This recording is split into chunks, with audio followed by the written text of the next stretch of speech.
రాష్ట్రంలో పేద మధ్యతరగతి విద్యార్థులు ఉన్నత చదువులు చదివితేనే రాష్ట్ర భవిష్యత్తు బాగుంటుందని మాజీ ముఖ్యమంత్రి వర్యులు జగన్మోహన్ రెడ్డి ఆలోచనని నేడు అధికారంలోకి వచ్చిన చంద్రబాబు ప్రభుత్వం పేదవాడి చదువుకునేటువంటి ప్రభుత్వ మెడికల్ కాలేజీలను ప్రైవేటు పరం చేస్తున్నారని మాజీ ఎమ్మెల్యే కిలివేటి సంజీవయ్య ఆరోపించారు. తిరుపతి జిల్లా తడ మండలంలోని కాదలూరు, తడ, కండ్రిగ గ్రామాలలో రాష్ట్ర ప్రభుత్వం మెడికల్ కాలేజీల ప్రైవేటీకరణకు వ్యతిరేకంగా కోటి సంతకాల సేకరణ కార్యక్రమాన్ని మాజీ ఎమ్మెల్యే కిలివేటి సంజీవయ్య ఒక ఉద్యమంలో చేపట్టారు.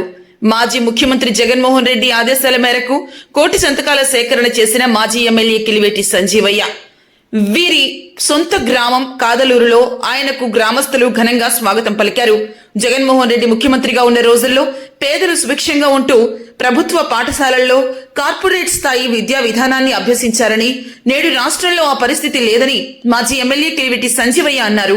దేశానికి స్వాతంత్ర్యం వచ్చిన నాటి నుండి ఏ రాష్ట్రానికి కూడా 17 మెడికల్ కళాశాలలు తెచ్చిన ముఖ్యమంత్రులు లేరని, అది జగన్మోహన్ రెడ్డికి మాత్రమే సాధ్యమైందని ఆయన కొనియాడారు. నేడు చంద్రబాబు నాయుడు పాలనలో పేద మధ్యతరగతి కుటుంబాలతో పాటు పిల్లల బంగారు భవిష్యత్తు గాలిలో దీపమైందని వెల్లడించారు. జగన్మోహన్ రెడ్డి ఆరోగ్యశ్రీ ద్వారా ప్రమాణాలు కలిగిన వైద్యాన్ని అందిస్తే నేడు ప్రభుత్వ ఆసుపత్రులకు ప్రజలు పోవాలంటే భయపడుతున్నారని సంజీవయ్య అభిప్రాయం వ్యక్తం చేశారు.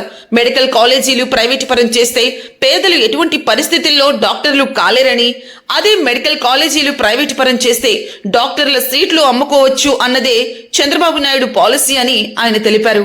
ఈ సందర్భంగా విశేషంగా విచ్చేసిన ప్రభుత్వం మెడికల్ కాలేజీల ప్రైవేటీకరణకు వ్యతిరేకిస్తూ ప్రజల నుంచి సంతకాల సేకరణ చేపట్టారు. ఈ కార్యక్రమంలో భారీగా వైసీపీ నాయకులు, కార్యకర్తలు పాల్గొన్నారు. అందరికీ తెలుసు, కానీ ఎందుకు రామేశ్వరం అర్థం కాదు. సరే, దాన్ని వదిలేద్దాం.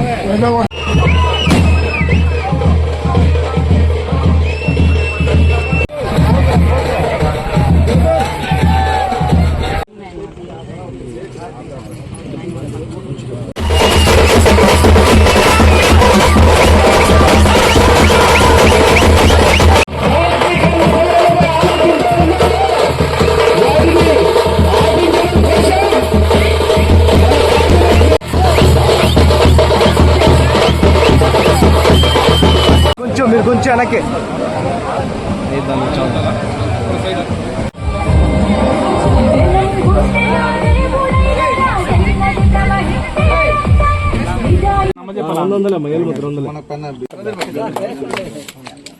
ఎన్ని కాలేజీలు తీసుకొచ్చాడు, ప్రయత్నం చేస్తున్నాడు.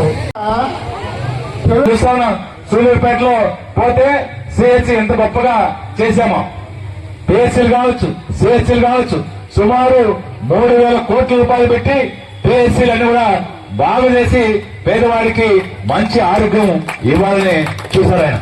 మరిన్ని న్యూస్ అండ్ అప్డేట్స్ కోసం ప్లస్ న్యూస్ ఛానల్ ను సబ్స్క్రైబ్ చేసుకుని బెల్ ఐకాన్ ను ప్రెస్ చేయండి.